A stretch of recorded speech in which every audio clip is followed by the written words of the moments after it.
Bueno, Egunon, buenos días. Nada, un placer por estar aquí. Primero agradecer a Viventur. Yo soy Jon Echeverría de Draper B1 y aquí mi compañero de otro fondo, Gorka. Lo que nos pedían es un poco, ¿no? Al fin y al cabo, desde dos fondos que estamos invirtiendo pues más o menos en etapas similares, poder contaros, ¿no? Cuál es un poco nuestra tesis de inversión primero y después, cuando al fin y al cabo nos llegan las startups y evaluamos a las propias, cuáles son un poco desde nuestro lado pues, los principales puntos que nos gusta ver y no nos gusta ver cuando tenemos que evaluar una compañía, ¿no? y poder llevarla hasta invertirla, ¿no? Entonces, bueno, si os parece, como no hay un moderador directamente, nos moderamos mutuamente, ¿vale? Yo le lanzaré las preguntas a Gorka y que Gorka me lance a mí. No seré muy duro, ¿eh? No seré muy duro. A ver, por mi parte, como os decía, Draper B1 somos un fondo de Venture Capital con sede en Valencia. Somos un fondo que empezamos en el año 2010 como una aceleradora de startups. Estuvimos durante los primeros años en fase de aceleración, en la medida en que fuimos conociendo pues, startups que pasaban por nuestros programas, pues empezamos también a invertir y ya desde el año 2016, que es donde lanzamos como un primer fondo, 2020 segundo, 2024 en junio hemos lanzado nuestro tercer fondo, de entre 25 y 30 millones objetivo, ¿vale? Invertimos tanto en etapa pre-seed como seed, al final tickets hasta 500.000 y principalmente invertimos en startups B2B, SaaS, con componente tecnológico o cierta diferenciación, ¿no? Creemos desde Draper que en las diferentes olas, ¿no? que hemos visto también en emprendimiento, que los últimos 4 o 6 años ha venido muy fuerte, ¿no? con todo lo que es el cloud computing, ¿vale? Todo lo que son los SaaS que hoy en día pues, conocemos, y nosotros desde Draper creemos que la próxima ola tiene que venir por las startups más deep tech, ¿vale? O sea, con un alto componente tecnológico, pero que al fin y al cabo no nos olvidemos que la tecnología tiene que venir de la mano del mercado, ¿vale? Es decir, no podemos desarrollar grande tecnología si realmente no hay un mercado dispuesto a comprarlo, ¿no? Entonces, bueno, nuestro enfoque es no tanto un concepto solamente deep tech, sino le llamamos más como frontier tech, con esa visión de mercado, ¿vale? Y al final somos un fondo que pues, 80% invertimos en España, 20% invertimos en Estados Unidos, porque Draper B1, la primera parte de nuestra marca Draper, ¿no? viene de un fondo de Venture Capital americano, Draper Associates, fundado por un prestigioso business angel, Tim Draper, que seguro que habréis visto algún vídeo o noticias sobre él. Y desde ese momento somos parte de un ecosistema de fondos alrededor del mundo, que somos 20 fondos, con el objetivo de compartir oportunidades y hacer coinversiones, ¿vale? Entonces a nosotros nos gusta invertir en empresas españolas principalmente, pero que tengan una visión internacional y si es Estados Unidos mejor, ¿vale? Así que Gorka. Genial. Nada, pues nosotros desde ASO Ventures coincidimos, ¿no? en estadio bastante con Draper, sí que tenemos alguna diferencia. Nosotros empezamos en 2018 con un primer fondo de 20 millones que se está totalmente invertido y ahora estamos invirtiendo desde ASO Ventures 2, segundo vehículo. Estamos ahora en la última fase de inversión de este vehículo, es un vehículo del 2021. En cuanto a estadios, pues bastante parecido con Draper, hacemos desde pre-seed a serie A, hacemos tickets que van desde 100.000 euros hasta 1 millón en primera inversión y podemos llegar hasta 2 millones por compañía con follow-ons. Normalmente entramos con idea de acompañar a todas aquellas que lo requieran y que tiene sentido hacerlo. Y en cuanto a sectores, somos multisectoriales. Aquí sí que no nos centramos, también hacemos B2B SaaS, pero tenemos una tesis un poco más amplia. También nosotros surgimos desde Euskadi y un poco por bueno, pues los partners, los LPs, los inversores de nuestros fondos que tenemos, pues tenemos cierto componente o ADN industrial también y también invertimos en compañías de este tipo, ¿no? Entonces, sí que ahí tenemos una tesis un poco amplia, sí que intentamos sobre todo balancear en los vehículos lo que alocamos a este tipo de compañías para no cargarnos demasiado con compañías con un componente más fuerte en hardware e intentar equilibrarlo. Y lo mismo hacemos con el estadio de las compañías. Por ejemplo, ahora que estamos en fase final del segundo fondo, estamos priorizando compañías pues, con algo más de tracción, ¿no? Al final, el periodo de inversión se acorta y también el periodo de desinversión pues, tiene un margen un poco más ajustado y por esto bueno, es una práctica bastante habitual, ¿no? Y nada, es un poco lo que somos.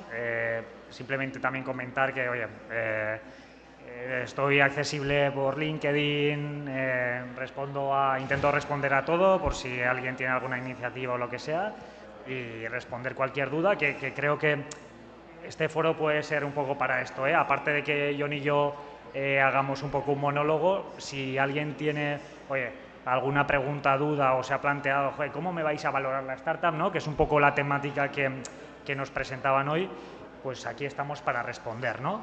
Yo creo que un poco para empezar, no sé, Jon, si esto es un motivo de discusión habitual, ¿no? Con las compañías cuando os llegan los decks. No sé cómo ves esto, si realmente es un motivo de discusión, es un tema que se habla ya desde el principio, es algo que entra en la discusión una vez que se empieza a negociar, ¿no? Bueno, a ver, al fin y al cabo para nosotros, por supuesto, las condiciones de una ronda de inversión son muy importantes, ¿no? Primero para entender si realmente encaja o no encaja con los estadios en los cuales invertimos y si el tamaño de ronda y la valoración puede ser algo que tenga sentido para nosotros, pero también siempre decimos que es algo que me refiero, que es algo que es un concepto secundario, porque primero lo que tenemos que validar realmente es si el equipo nos gusta, si el tamaño de mercado es lo suficientemente grande y el producto mercado tiene sentido, ¿no? Entonces, al fin y al cabo la valoración ronda siempre es importante y siempre es lo que como que en el Excel de la due diligence que ponemos, ¿no? Que es como una de las primeras cosas que solemos poner, oye, tamaño de ronda y valoración, ¿no? Si es en safe, si va a equity, etc, etc. Pero al fin y al cabo no es algo que nos eche para atrás o nos tire hacia adelante tan pronto como les conocemos, ¿no? Pero es un factor importante. ¿Para vosotros?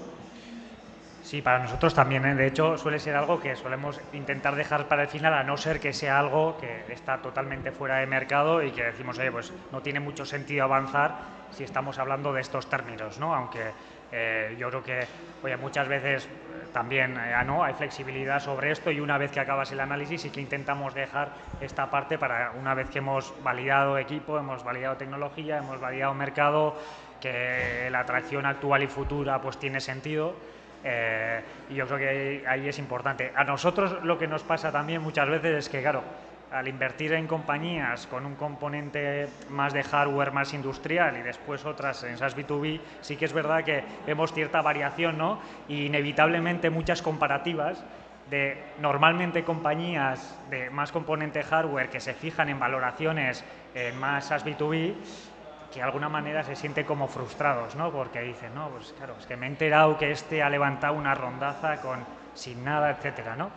Y aquí, no sé si vosotros lo hacéis, pero nosotros cada vez más estamos incorporando muy desde el inicio un poco una tesis sobre el éxito, ¿no? Y creo que, de hecho, es algo que en estos foros, etcétera, tampoco hay mucho comprador, ¿no? Y tampoco se habla tan abiertamente de quién va a comprar las compañías que estamos financiando, ¿no? Y cada vez más intentamos pensar en esto. No sé ahí un poco qué visión tenéis, ¿no? Sí que tenéis un poco más de recorrido que nosotros en cuanto a salidas. No sé cómo lo ves y hasta qué punto después la valoración de entrada, ¿no?, te limita la salida y cuánto de fácil te lo pone, ¿no?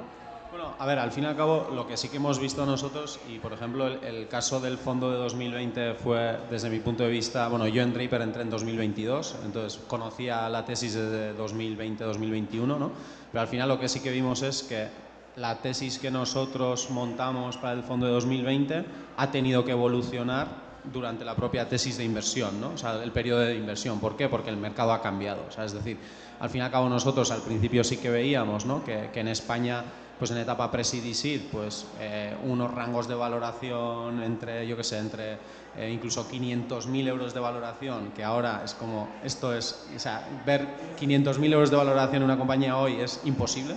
O sea, es decir, ya incluso dices, lo descartas porque dices, este emprendedor es que no tiene tiene cero experiencia, ¿vale? O sea, es decir, ya es un mal vendedor de su propio proyecto, ¿no? Hasta, yo qué sé, pues antes rangos de 4, 5, 6 millones de valoración, pues en etapa más seed, que veíamos que un poco estaban en línea de sus posibles múltiplos en SaaS, pues el MRR o el ARR, ¿no? El recurrente mensual, el recurrente anual. Claro, ¿qué ha pasado? Que desde lo que es COVID, la crisis siguiente del mercado de capitales, que al fin y al cabo todo ha impactado, ¿no? Desde arriba hacia abajo, o sea, primero las afectadas fueron las empresas grandes cotizadas, después las startups que estaban cerrando rondas de series B, C, luego las startups más de C y A, y luego eso va un poco bajando, ¿no? Lo que hemos visto es que ya los rangos de tamaños de ronda, valoraciones son muchísimo más amplias, ¿vale? Es decir, hoy en día muchas de las startups que nos vienen están por encima de 4 millones de valoración y muchas veces incluso sin todavía empezar a vender, ¿vale? ¿Qué nos pasa a nosotros? Que al fin y al cabo conectas con la pregunta el concepto que hablábamos, ¿no, Gorka? Que, joder, qué de difícil es hoy saber si estoy entrando en un buen momento, si estoy entrando barato, si estoy entrando bien o si estoy entrando caro, ¿no? Al fin y al cabo ahí es una reflexión muchas veces que hacemos internamente depende del tamaño de mercado, depende del equipo y proyecto, la capacidad que ellos van a tener de que esa compañía en vez de valer 20 millones, 40 millones, valga 100 millones. ¿Van a ser capaces de llegar a eso, sí o no? Y ahí es donde vemos si realmente podemos coger el riesgo de entrar más caros o no.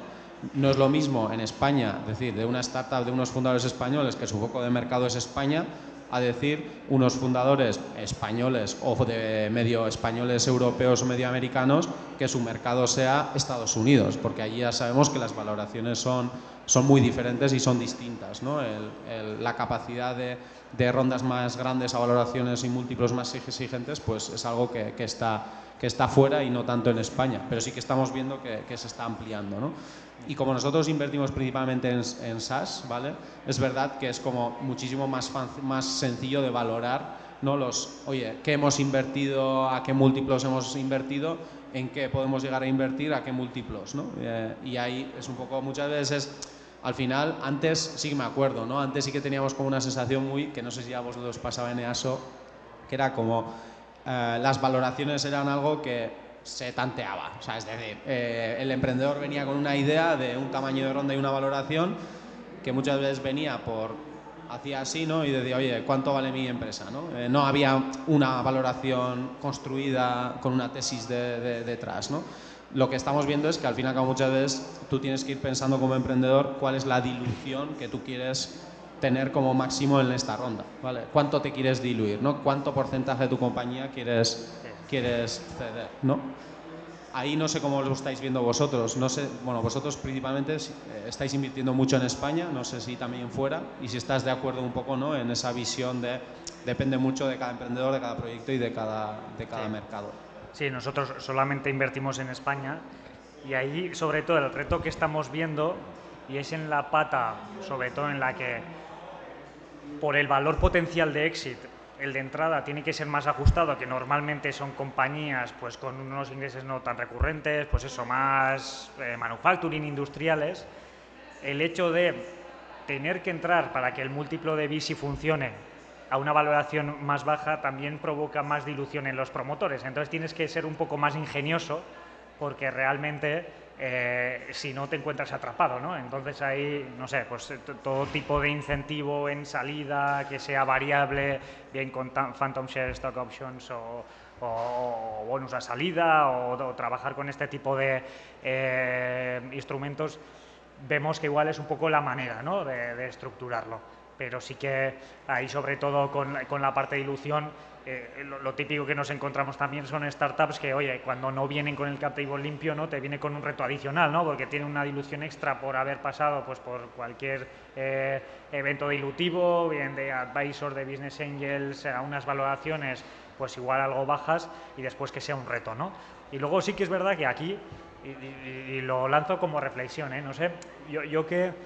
Bueno, nosotros históricamente empezamos colgando de la gestora Inverred y ahora tenemos una gestora propia y entonces hemos estado bastante cerca del fondo de Inverred y Bio y ellos tenían siempre una costumbre, y son con las compañías biotech, que es empezar a hablar con el potencial comprador o al que le vas a licenciar la tecnología, ¿no? Desde muy al inicio, ¿no? Casi cuando estás haciendo ensayos clínicos, y no sé si esta práctica, ¿no?, tendría cabida en startups más comunes, ¿no? Si tu potencial comprador va a ser, me lo invento, Meta o Google o el que sea, por poner un ejemplo chorra, no sé si tiene sentido incorporar prácticas, ¿no?, en la dinámica en la que tú vayas abriendo esas conversaciones para entender también tu potencial comprador, por qué te va a valorar y qué va a valorar de ti, por qué te va a comprar, ¿no? Entonces, yo esto en los fondos de bio yo creo que sí que lo tienen como más interiorizado y es mucho más abierto. De hecho, las farmas normalmente tienen equipos de scouting, ¿no?, que buscan sobre nueva formulación, ¿no?, nuevas moléculas o nuevos fármacos que se están generando, y no sé si esto crees que puede ser aplicable, no lo sé, ¿eh?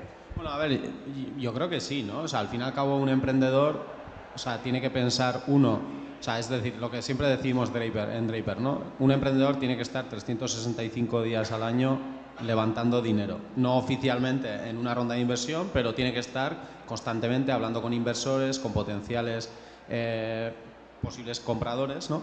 Porque al final lo más difícil para un emprendedor es que en el momento en el que tú quieras vender tu compañía, que tú tengas que salir al mercado a comprar la compañía. Ahí es un momento realmente crítico, me refiero desde la perspectiva de que si empiezas cuando realmente quieres, es decir, necesitas para que, bueno, de media no lo sé, ¿no? Pero para que alguien te compre van a pasar meses, ¿no? Y vas a tener que pasar procesos de due diligence complejas y entonces vas a tener que tener mucho cuidado con la caja y recursos económicos que tú tienes, si vas a tener capacidad para aguantar esos meses o no. Entonces, sí que creo que es algo natural que de la misma manera que un emprendedor puede estar constantemente hablando con inversores o con fondos de inversión, venture capital, ¿por qué no con potenciales compradores? Principalmente también para recoger lo que ellos realmente necesitan, valoran de una posible compra futura. Sí, igual esto también puede hacer ajustar la valoración de entrada, ¿no? Porque las expectativas de salida también igual te van dando algo de pista, ¿no? Por hilarlo un poco con lo de la valoración de la ronda. A ver, ¿no? nosotros cuando hacemos la due diligence de cualquier startup ya en fases un poquito más avanzadas, me refiero ya de que posibles inversiones desde nuestro portfolio, sí que analizamos siempre qué de caliente o cuántos compradores o qué compradores puede haber en ese mercado. O sea, es decir, lo que tenemos claro es que hay sectores que siempre han sido pues, sectores más calientes o más fríos, que ha habido más compras, menos compras, a qué múltiplos de valoración se han comprado, si se han comprado compañías por encima de 100 millones, si hay alguna, si, por ejemplo, hace no mucho, ¿no?, hicimos un análisis bueno, hace bastante, un año así, pero hicimos un análisis de una startup que en el sector de educación digital, EdTech, ¿no? Y lo que nos dimos cuenta cuando valoramos la compañía era que realmente en ese sector casi no se habían hecho ninguna compra por debajo de 30-40 millones. O sea, nadie había pagado casi, o sea, nunca 40 millones de valoración por una startup tecnológica. Entonces eso te da pistas de que difícilmente vas a conseguir tú invertir en una startup EdTech, que esa startup EdTech consiga que realmente se venda por más de 40 millones, ¿vale? Entonces eso también te da, dependiendo de tu múltiplo de valoración de entrada, posibles múltiplo que tú puedas, de retorno que tú puedas obtener, y eso muchas veces en ese caso nos echó para atrás, pero porque veíamos que no había muchos compradores, que los compradores habían comprado bastantes pero por bajas valoraciones, incluso os diría que por debajo de 15 millones de valoración. Entonces eso a un fondo de Venture Capital, me refiero, no le soluciona nada, o sea, no es parte de nuestra tesis. Quizás hay muchas veces también, es un poco que nosotros pasamos la pelota encima del emprendedor, ¿no? Y es, ¿realmente tu startup tiene sentido que se financie con Venture Capital? ¿No? Y no tires por otras alternativas de financiación. Y puede ser una buena compañía, ¿eh? Los emprendedores conocéis, o sea, me refiero, los emprendedores conocéis en vuestro sector esas posibles compras, esos posibles compradores. Porque nuestra pregunta siempre es, oye, ¿quién me va a comprar? O sea, ¿quién te va a comprar a ti, ¿no?, como emprendedor tu compañía? ¿A qué múltiplos te va a poder comprar, ¿no? Y para entonces, ¿tú en qué fase tienes que estar? Yo creo que ahí también la parte de diferenciar que muchas veces no es fácil llevarse por lo que aparece en las notas de prensa, ¿no? Entonces en las notas de prensa pues haces el cálculo, no sé qué startup del sector ha levantado 2 millones, bueno, pues más o menos habrá diluido un 15-20%, este ha levantado a 8 o 10 millones y sé que no factura nada, ¿no?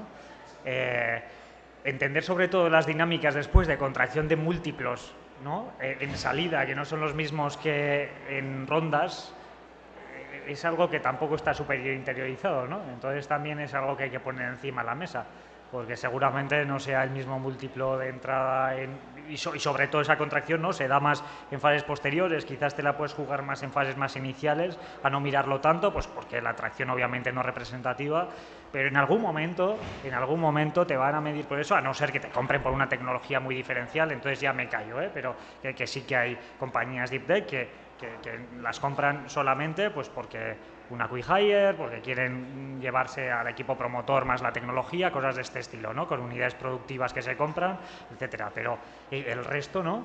Esa dinámica yo creo que si desde el inicio el emprendedor cuando va a levantar una ronda se lo plantea, yo creo que también te sitúa y te responde esa pregunta, ¿no? ¿Soy financiable o no por Venture Capital? Entonces, bueno, ahí a veces pues ya sabemos que todo se basa en proyecciones, pero al final las proyecciones y las hipótesis que hay por detrás pues tienen que ser creíbles primero por el emprendedor que está montando la compañía, ¿no? Porque ya si se monta eso y ya abiertamente la pestaña dice pestaña para compartir con inversores, porque después tienes otra que es la que realmente te crees, pues luego ya esto produce un desalineamiento, yo creo, en el tiempo que puede causar problemas, ¿no? Sí, y yo creo que al final todo esto depende del emprendedor o de los fundadores, ¿no? Al final nos vienen muchas veces, ¿no? Emprendedores, pues eso, con un PowerPoint, con un producto mínimo viable, quiero levantar una ronda de 2-3 millones de euros a 8 o 10 millones de valoración, ¿no? Y no tienes nada, no tengo nada. Tienes pilotos, estoy en esa fase, o sea, no tengo nada.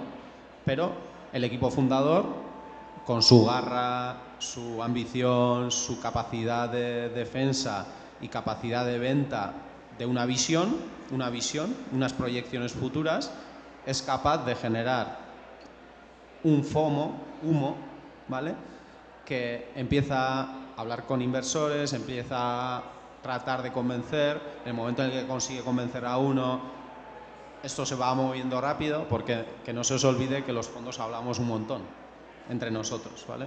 Aunque en algunas ocasiones incluso podamos competir, porque yo que sé, hay un hueco de 500.000 euros en una ronda y EASO y nosotros tenemos que competir porque va a ser uno de los dos.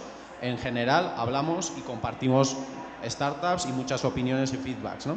Entonces lo que vemos es que al final depende de la capacidad de que tenga el fundador o principalmente el CEO de venderte, ¿no? Lo bonito que va a ser esto a 2 años, que las métricas que yo voy a ser capaz de conseguir en un tamaño de mercado en principio tiene que ser grande, que luego al final esa pelota vuelve otra vez al tejado del emprendedor, y es que ese emprendedor con esos 2-3 millones tiene 18 o 24 meses no para defender la valoración futura, sino la valoración de la anterior ronda.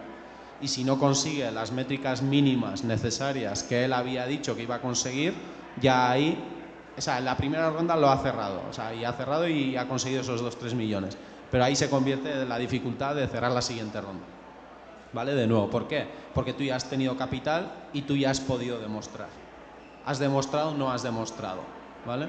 Y ahí es donde muchas veces vemos muchas compañías que en primeras rondas, pues nosotros en general nos hemos quedado fuera porque no vemos que tenga sentido entrar, y que luego 2 años más tarde vuelve otra vez la compañía a nuestro funnel de CRM y de repente, pues incluso con menos capital que esos 2 millones, o sea, 1 millón de euros más, y ya no a la valoración de la última ronda, o sino incluso a veces el post-money de la anterior ronda, ¿no? Y ahí ya las señales no son buenas, porque al final el emprendedor ha tenido 2 millones para invertir, no ha obtenido las métricas esperadas y vuelve a salir al mercado porque necesita más capital para crecer más, pero es que no has cumplido con el business plan, ¿no? Entonces al final ahí no, yo digo, tamaño de ronda valoración depende de la capacidad que vosotros tengáis de convencer a un primer inversor y que con ese inversor generéis un ecosistema, un entorno de FOMO que convenzcáis al resto para que se sumen. Pero ahora bien, os quedan 18 meses de vida y ahí sí que es cuando tenéis que demostrar, ¿no? No sé si igual hacemos, no sé si alguien tiene alguna Sí. duda o quiere. Yo le pondré un reto a John. Si alguien va a levantar una ronda y tal, le pondría el reto de que diga a qué valoración lanzaría la ronda. No sé si hay alguien que está en ese punto o no. Pero sí. Bueno, yo siempre os diría que en el deck nunca apareciese la valoración, solo primero. Es verdad. El deck sin valoración, mejor, porque tú nunca sabes, porque muchas veces nos pasa lo mismo. De repente nos viene una startup con un deck de que dice voy a levantar 1 millón a 6 millones de valoración. De repente, a los 3 meses, no ha sido capaz de cerrar nada y te dice ahora no necesito 1 millón, es que las estimaciones que había hecho en el plan no estaban bien, ¿vale? Ahora necesito 500.000, pero en vez de 6 millones, bueno, a unos 4 millones. Mala señal. Muy mala señal. Muy mala. Entonces, muy mala. Siempre... Más habitual de lo que... Y muy habitual, ¿vale? Entonces, siempre... recomendaciones súper prácticas, de verdad. Que lo que es el dinero que necesitéis, el tamaño de ronda, incluso siempre lo pongáis como una estimación que habéis hecho para cumplir un objetivo, ¿vale?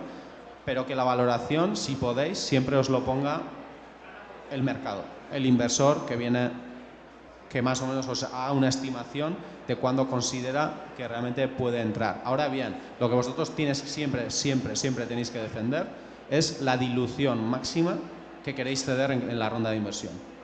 Es para mí lo más importante. Realmente cuando vosotros levantáis dinero, ¿cuánto estáis dispuestos a ceder en esta ronda de inversión? ¿Cuánto porcentaje de la compañía? 10%, que 15%. Indirectamente ya está marcando la valoración. Entonces, puede ser una referencia. Incluso ese número puede ser el que te marque realmente si tiene sentido el modelo Venture Capital o no. Porque si las proyecciones te salen unas necesidades de 1,5 millones o 1 millón y realmente tu dilución máxima que te pones como objetivo es un 10, un 15%, ahí ya te está marcando la valoración. Si tú coges esto y proyectas cuánto podría valer tu compañía en salida y haces la división y te da un múltiplo, o si calculas una IRR, o sea, una TIR, ahí ya te está dando si el modelo es financiable o no por un Venture Capital. O sea, es un cálculo bastante sencillo. Sí, es muy sencillo. Y al final eso ya te está dando una pista, ¿no? Totalmente. Yo os diría cosas básicas de este tipo, ¿no? Nunca pongáis valoraciones, que la justificación del tamaño de ronda tenga sentido, que las proyecciones financieras que construyáis realmente las construyáis vosotros y vosotras, ¿vale? O sea, que no lo dejéis a manos de un consultor financiero que os haga el plan financiero a 3 años vista, porque al final nosotros realmente os pillamos muy rápido. Si lo habéis hecho vosotros o no, si sabéis por qué vais a tener X ventas durante los próximos meses, sí o no, los gastos, los sueldos. O sea, al final, aquí para mí lo más importante siempre del CEO es que al final él construya un plan financiero para este año y el siguiente y que te sepa justificarlo y que esa justificación tenga sentido. ¿Vale? Tenga sentido con el tamaño de mercado, tenga sentido con cuántos clientes esperas obtener, ese número de clientes, qué porcentaje total del mercado va a suponer, ¿vale? Y tú, para poder conseguir a esos clientes, cuánto tienes que invertir en producto, en tecnología, en marketing, en captación o en B2B SaaS, ¿no? En ventas SaaS pura.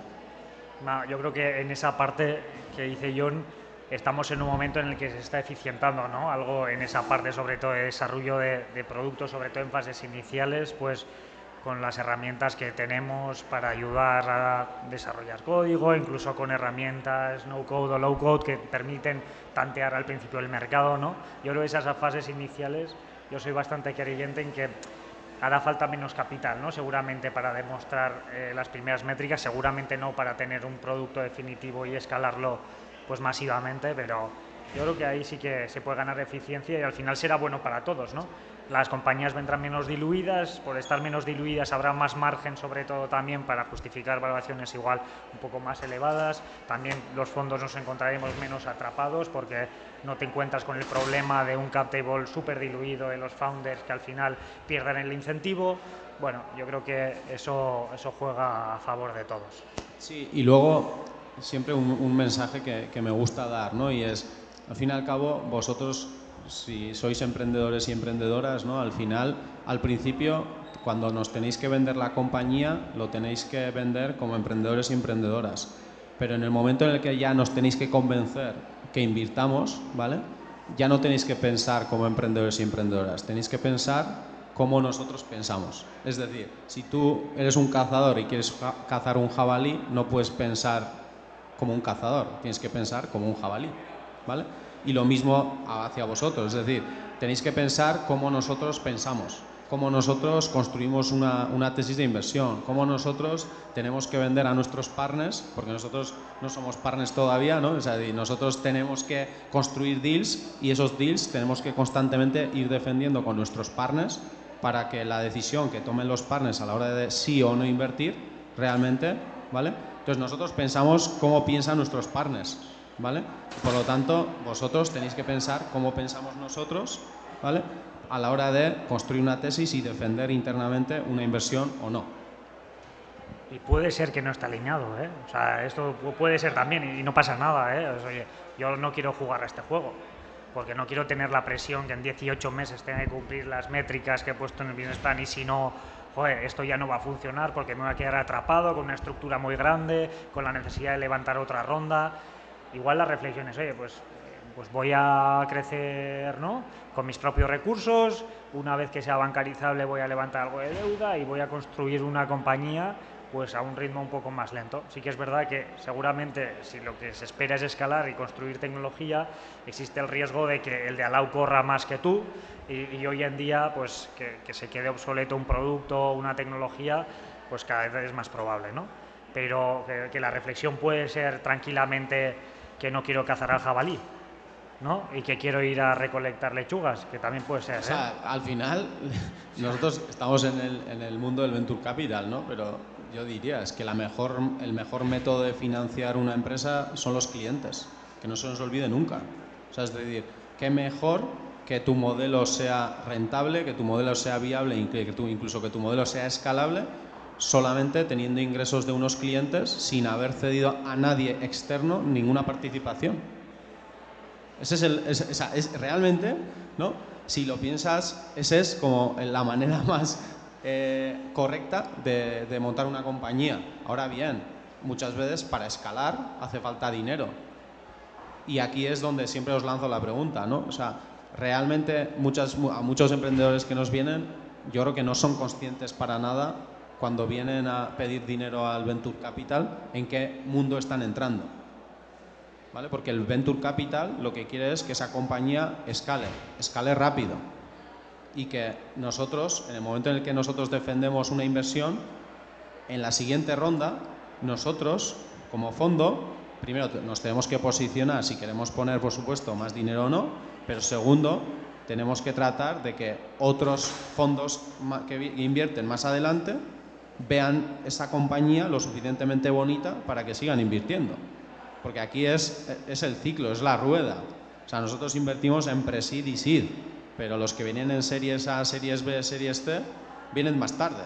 Y lo que nosotros tenemos que conseguir es que si nosotros invertimos en 50 compañías, pues no lo sé qué porcentaje, pero 20 de esas 50, 20, 25 puedan dar el siguiente salto a la siguiente ronda. Y de esas 20, 25, pues otras 15 o 10 vayan a la siguiente. Y ahí es algo que nosotros muchas veces, o sea, es una palabra un poco fea, ¿no? Pero siempre decimos, al final nosotros nos convertimos en colocadores de la perspectiva de yo invierto en una compañía en etapa súper temprana, pero luego tengo que conseguir colocar esa startup a otro fondo que invierte más tarde que yo. O no, que a veces no hace falta ese fondo porque la compañía va lo suficientemente bien. Pero me refiero, lo normal es que en el momento en el que tú entras en Venture Capital, la financiación que tú vayas a necesitar sea algo constante. Cada 2-3 años es muy probable que necesites dinero para escalar, ¿no? Eso es. No, yo creo que eso, para concluir, simplemente que seáis conscientes de a lo que se juega y nada, dicho esto, oye, siempre encantados, ¿no? Yo con John la verdad es que Desde ASO tenemos muy buena relación con Draper y yo personalmente con John también, compartimos participadas, hemos estado en compañías que van bien y en otras que no han ido tan bien, la verdad, y es así, pero en esos momentos también yo creo que es cuando se hacen relaciones y se aprende uno también cómo se gestionan esas situaciones, que creo que también es importante, ¿no? Y nada, nosotros por nuestra parte simplemente eso, el mismo mensaje con el que he empezado, que es disponibles desde ASO a escuchar cualquier iniciativa. Estaremos hoy por aquí yo, mi compañera Teresa, también Pedro, y si no, por el email que tenemos, el formulario en la web, por LinkedIn, estamos disponibles para cualquier cosa que sea necesario, ¿no? Sí, lo mismo. Estamos Enrique, el partner, y yo también estaremos hoy y mañana por aquí. Así que bueno, si tenéis alguna pregunta, aprovechar, que tenemos tiempo hasta la siguiente.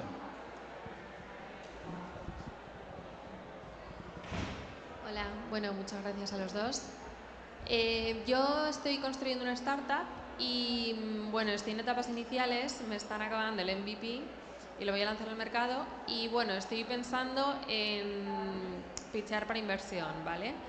Lo que pasa es que no sé si, o sea, a mí me han dicho que estoy como en el stage de Business Angels. O sea, ¿qué diferencia hay entre Business Angels y un VC cuando también invierten en Pre-Seed? ¿Qué sector? ¿A qué te dedicas? EdTech. Aprovechamos ya EdTech. ¿Y de qué se trata? Un poco titular, ¿eh? Sí, ¿Cuál sí. es la solución? Sí, estoy montando un ecosistema de prácticas de estudiantes. Entonces, tiene diferentes componentes la plataforma, pero el... Que es un marketplace. Sí, es un marketplace, pero el principal componente son mentorías entre los estudiantes y personas de corporates, y se lo voy a vender como responsabilidad social corporativa. Y el modelo de negocio transaccional, entiendo, ¿no? Un fee por Sí. lo que pagan. Exacto. Sí, a ver, sí que es verdad que si estás en ese estadio, pues tiene sentido, ¿no? Y ahí lo interesante, sobre todo en fase Business Angel, que no siempre es fácil, pero igual si estás emprendiendo en este sector es porque lo conoces, es meter sobre todo a gente relevante, ¿no? Que te pueda ayudar en esas primeras etapas. Seguramente, o sea, sí que tenga sentido, ¿eh? Luego sí que es verdad que hay fondos que invierten como muy tempranos, sí que es verdad que yo creo que para un fondo lo que te diría es que algo de tracción sería interesante tener, sobre todo para ver que oye, el modelo funciona y que al final aporta valor, en este caso, ¿no? Al estudiante entiendo que busca prácticas y después al profesional que quiere aportar ese valor por su experiencia, ¿no? Y ahí yo creo que sería el momento ideal para ir ya a Venture Capital. Sí que es verdad que la parte de contactar a Business Angels, no sé si John opina lo mismo, igual es un poco más complicada porque no es, o sea, no tienes webs, ¿no? De Venture Capital ni listados de estos que te descargas y de repente tenéis nuestros mails, que a veces no mandéis, por cierto, mails masivos con HubSpot ni nada por el estilo, porque ya directamente es un rechazo. ¿Vale? Spam. Y bueno, mucho ya va a spam directamente, pero a mí cuando me aparece lo típico de unsubscribe, ¿sabes? Que dices, hostia, joder. Esto es tremendo. Eso porfa, no. Igual sí que puede tener sentido. Aquí lo que te diría es, cuidado sobre todo al inicio, si metes a muchos business angels, cuidado con que estén bien sindicados y que no te ensucien mucho el cap table, porque muchas veces lo que pasa es que luego ese cap table se arrastra y al final cuando lo tienes muy atomizado, después a nivel de gestión es complicado. No me voy a poner muy dramático, pero el que era tu super advisor igual mañana, no sé, se va a vivir a Honolulu, no te responde a los correos y no firma las actas de una junta. Eso significa que tu compañía no es operativa desde ese momento. Entonces, sin más, gestionar esa parte con los business angels, pero en fase inicial yo creo que es una buena idea. Sí, a ver, yo creo que al final, en línea de lo que decía Gorka, ¿no? O sea, nosotros por lo menos en todas las rondas pre-seed siempre tratamos de que una parte de la ronda lo llenen, pues eso, business angels o personas que igual no son business angels puros, pero que al fin y al cabo sabes que yo que sé, que ha tenido experiencias en el pasado o que gestiona una comunidad educativa de no sé qué, o sea, es de que al fin y al cabo de alguna manera u otra ese dinero no solamente sea dinero, ¿no? O sea, nosotros siempre decimos que la figura del business angel es muy importante y yo creo que en casi todas las startups que hemos invertido, que son más de 70, en todas hay business angels, en todas. y principalmente porque son personas que de alguna manera u otra te van a ayudar más que con el dinero, ¿no? O sea, te van a ayudar con conocimiento, te van a ayudar a construir mejor producto, a montar un mejor equipo canal de ventas, incluso a conseguirte los primeros pilotos clientes, ¿no? Porque vengan del sector o que porque tienen relaciones o por lo que sea. Entonces yo sí que creo que el Business Angel tiene una figura muy importante en etapas tempranas. Luego, a la vez, lo que decía Gorka, ¿no?, que hay fondos de Venture Capital que están invirtiendo en etapas pre-seed, con tickets pues por debajo de 100.000 euros, que puede ser algo que puedas construir, pues algo de ahí versus algo de Business Angels, ¿no? Y yo, por ejemplo, de cara a Business Angels, justo hace, no sé si fue la semana pasada o hace 2 semanas, no sé si conocéis la web que también tiene una revista que es El Referente. El Referente hace 2 semanas publicó los 100 Business Angels más activos de estos últimos, bueno, del último año, de los últimos años, ¿no? Y ahí, si veis, en la web además vienen todas, pero luego también tiene una revistita que, oye, tiene su coste, pero también aparecen todos. Ahí veis, oye, pues su cara, su foto, nombre, quién es, su experiencia, background y todo su portfolio de inversiones, ¿no? Entonces, lo que siempre, que también no, o sea, tenéis que hacer ese trabajo con los fondos, pero yo creo que también viene bien que lo hagáis con Business Angels, es que veáis en qué startups ha invertido ese Business Angel y que veáis si ha invertido, en tu caso, en EdTech, sí o no, en modelos de marketplace, sí o no, porque es verdad que algunos Business Angels, pues yo que sé, son más puros industriales porque ellos tienen una empresa industrial y les gusta invertir en hardware. Hay Business Angels que vienen de haber montado un marketplace y son especialistas en inversiones en marketplaces, o no, o algunos en e-commerce, lo que sea. Pero para mí lo importante es que realmente antes de ponernos en contacto con cualquier Business Angel o con cualquier fondo incluso, que realmente analicéis quiénes somos, cuál es nuestra tesis, qué startups hemos invertido en el pasado y que vosotros nos ayudéis a que paséis ese primer filtro, ¿vale? Porque al final, el otro día en Draper hicimos el ejercicio.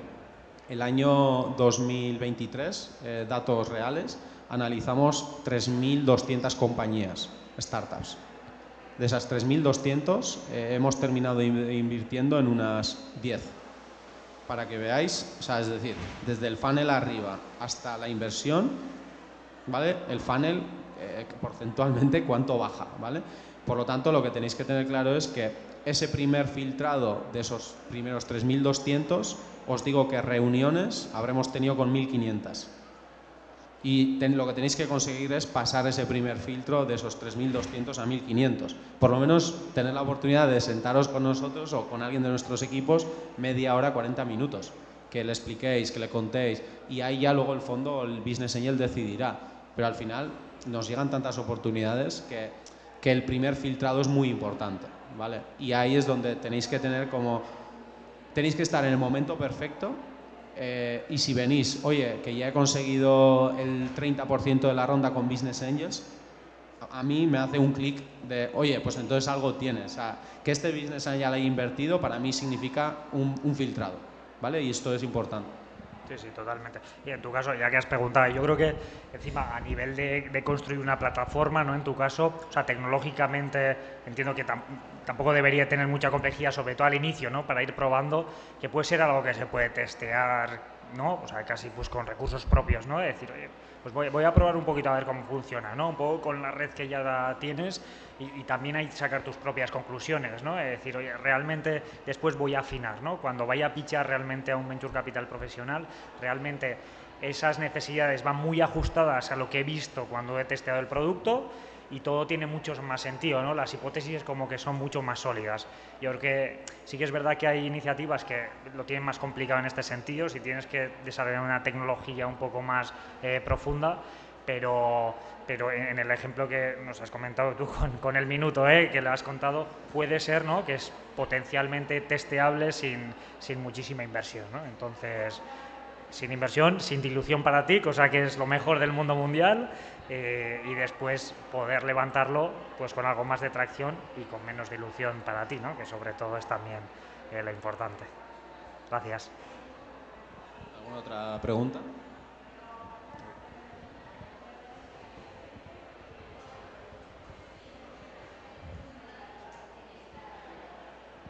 Yo os iba a preguntar, de las 3.000 propuestas que os llegan, ¿cuáles las causas más habituales para que se caigan estas propuestas? Y luego, ¿cómo es el proceso de due diligence en cada uno de los fondos?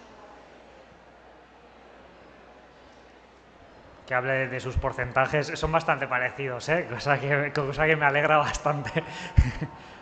Bueno, a ver, yo creo que porcentualmente, o sea, la primera es la parte visual, que es el deck, ¿vale? El deck al final, claro, vosotros pensad, nos llegan esas 3.000 y pico, sea por el CRM de nuestra web, aplicáis y tal, o directamente a través de LinkedIn o a través directo de nuestro correo. Y siempre os pedimos el deck, ¿vale? O sea, porque al final yo en un deck, a mí el deck me tiene que convencer un mínimo, ¿vale? Entonces yo cuando reviso el deck... Paréntesis, no pidáis NDA. ¿Eh? Que no pidan NDA. No me pidáis que no pidan NDA porque por ya vais al paréntesis. spam. Porque entonces ya es decline. Por mucha tecnología y patentes que tengáis. O sea, me refiero, porque tiene que haber un esto de confianza y somos profesionales. O sea, el otro día le he comentado a un emprendedor y digo, joder, si me compartes el deck y yo soy capaz de copiarte lo que estás desarrollando, es que las barreras de entrada son tan débiles que no es invertible. Y decía, hombre, pues es verdad. Venga, no me hace falta el NDA. Entonces, pues... Es así. O sea, entonces tenéis que poner cuantas menos trabas mejor, ¿vale? Entonces el deck al final tenéis que pensar que es un punto de atracción. Luego tenéis algo de serie, que es modelo de negocio, sector, que eso pueda encajar más o menos con nuestro fondo, con nuestra tesis. Me refiero que si nosotros somos un fondo que principalmente un 80% del portfolio es B2B SaaS, si eres un e-commerce, difícilmente me va a entrar, ¿vale? Entonces, al final, vosotros pensar que yo pienso como John, mi tesis. Entonces, primero tenéis que pensar si vuestra startup va con mi tesis. Y ahí es cuando lo que tenéis que ver es, oye, un deck simple, 8 o 10 slides, no más, no 20 ni 30, porque no me da tiempo a revisarlo, ¿vale? Tiene que ser algo atractivo, algo bonito, detallado, algo visual, con textos bien construidos y que se entienda vuestra propuesta de valor, ¿vale? Vuestro producto y vuestra diferenciación, que no es lo mismo, ¿vale? O sea, porque a veces lo que vosotros pensáis que es vuestra propuesta de valor no es la diferenciación, porque vosotros pensar que al final en esas 3.000 y pico a nosotros se nos va quedando registro, ¿vale? Y principalmente se nos queda registro con las inversiones que hemos hecho o con las inversiones que han avanzado muchísimo y hemos tenido que entrar mucho en el análisis, ¿vale? Entonces hemos profundizado en un mercado, en una tipología de sector o tecnología o lo que sea.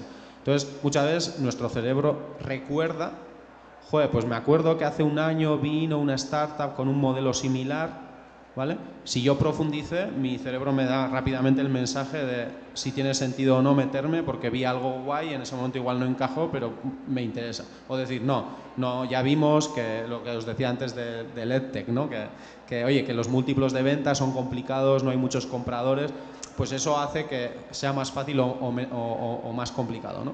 Y luego en la parte de due diligence lo que os diría es que al final nosotros es muy fácil, tenemos un Excel donde principalmente recogemos equipo, producto, valor, ¿vale? Propuesta de valor, diferenciación, mercado, situación de cuánto vendéis, qué tipología de clientes, caso de uso, importante. Cuando defendáis un producto con algo de componente tecnológico, no me vayáis al detalle tecnológico porque no os voy a entender nada. Lo que quiero entender es el caso de uso. Caso de uso con X cliente que lo habéis implementado de esta manera y que eso le ha dado qué beneficio. Reducción de costes, aumento de la productividad, lo que sea. Y luego ya más los detalles de lo que son rondas de inversión. Ahí al final nosotros siempre vamos a lo mismo, que es tamaño de mercado, uno de los principales problemas. Nosotros tenemos que pensar en mercados de más de billones, ¿vale? Para que vosotros podáis construir una compañía interesante, el mercado tiene que ser de más de 1 billón, ¿vale? Y luego competidores. Tenéis que conocer a la perfección a vuestros competidores, ¿vale? O sea, nosotros más allá principalmente nos centramos con los emprendedores a trabajar mucho en la due diligence, esa parte de si hay un componente tecnológico en la tecnología producto, pero si no, competidores y tamaño de mercado. Sí, no, y simplemente, o sea, eso es en la fase más de análisis. Normalmente cuando se acaba eso, que cada fondo le llamamos de una manera, pero normalmente, o sea, nosotros hacemos, son como 3 grandes hitos. Uno es una reunión de deal flow que hacemos cada semana, es el primer filtro. Segundo filtro, lo que llamamos precomité, que es una presentación al comité de inversión, que es el que decide de un memo que hacemos de 1 o 2 páginas. Si pasa ese filtro, lo que nosotros llamamos postcomité, cada fondo tiene sus siglas, pero en ese momento es cuando normalmente nosotros invitamos a vosotros a que presentéis, ¿vale? Entonces ahí se completaría esa fase de más due diligence comercial o análisis, más proceso de análisis, y después la due diligence, como se conoce más en private equity, en M&A, etcétera, empieza en ese momento, ¿vale? Que normalmente cuando entras haces una due diligence que no suele ser como súper profunda, pero sí que de la parte financiera, legal, laboral, eso es, y fiscal, y entonces eso normalmente se hace una due diligence externa que va vinculado sobre todo a los últimos acuerdos. Normalmente se añaden pues unas cláusulas de reps and warranties en el acuerdo de inversión que te protegen sobre cualquier cosa que haya salido en la due, que normalmente cuando no hay mucha atracción tampoco suele haber mucho, pero suele ser un check que solemos hacer. Entonces, la due diligence, como se conoce en el mundo más del capital riesgo, más private equity, vendría ya una vez que se han pasado todo el proceso de análisis y toda la fase inicial, es lo que decía yo, que al final ahí yo creo que todos los fondos coincidimos bastante. ¿Vale? Y compartimos información, O sea, eso compartimos es. información. Sí, porque al final yo, si estamos los dos mirando una oportunidad y yo he hablado con un cliente, pues oye, muchas veces yo hago pues un pequeño informe y digo, oye, John, toma, y al compañero de AVAX se lo comparto, y doy a que le va y también se lo comparto, con el permiso obviamente siempre del emprendedor. Oye, ¿te importa que comparta? Sin problema. Entonces... Sí, nosotros ahí somos similares. O sea, vamos muy rápido en las primeras reuniones y en la medida en que hacemos más reuniones, si realmente hay algo que gusta de tamaño de mercado, producto, equipo y tal, le llamamos, nosotros no le llamamos precomité, pero le llamamos, que es igual casi, que es el team to team, ¿vale? Que es el equipo fundador y el equipo de inversión de Draper, 5 personas, nos reunimos 45 minutos y vemos el feeling. Algo tan simple como el feeling. Si hay feeling o no hay feeling, ¿vale? Y en ese feeling es donde vemos si, al fin y al cabo, una vez que invirtamos, realmente va a tener sentido, o sea, que nos casemos, ¿no? Porque al fin y al cabo aquí es una cuestión también de casarnos, ¿verdad? Porque vamos a estar 6, 8 años juntos en un negocio, ¿vale? Y por lo tanto tiene que haber ese feeling entre vosotros y nosotros de alineamiento, ¿no? De tanto a nivel profesional como incluso personal. Y luego ya va al comité de inversión y luego es ahí el proceso de due más técnica en el que nos metemos también, pero bueno, lo importante es para mí la parte inicial. Sí. Nosotros, por ejemplo, en el caso de la parte personal, en el postcomité lo que hacemos es invitaros a que vengáis, pero, o sea, invitaros físicamente al comité que se hace en Donosti, en la calle Zuatu 7, para que también vosotros conozcáis a parte del comité de inversión y que haya un poco ese feeling, ¿no? Siempre se permite que se conecte la gente online sin problema, pero siempre invitamos, y encima suele ser los viernes y la gente de fuera pues ya se queda el fin de Donosti y genial, se come unos pinchos, va a comerse una chuleta y así, y sí que es una parte importante, ¿no? Esa parte personal, te echas un café antes y tal. Al final, por lo que dice John, luego vamos a estar bastante tiempo juntos y es importante conocerse también. Bueno, pues yo creo que son -1, así que hemos cumplido con muy bien, timing. John, la has clavado. Improvisado totalmente. Pero clavado. como nos conocemos tanto, pues ha salido. Sí, no, yo había estudiado bastante. Esta noche estaba ahí estudiando. Nada. No, gracias a todos. Además, hemos venido un buen día, que es hoy, no mañana. Sí. Mañana. Genial. Venga, gracias. Cualquier cosa estaremos por aquí, ¿vale?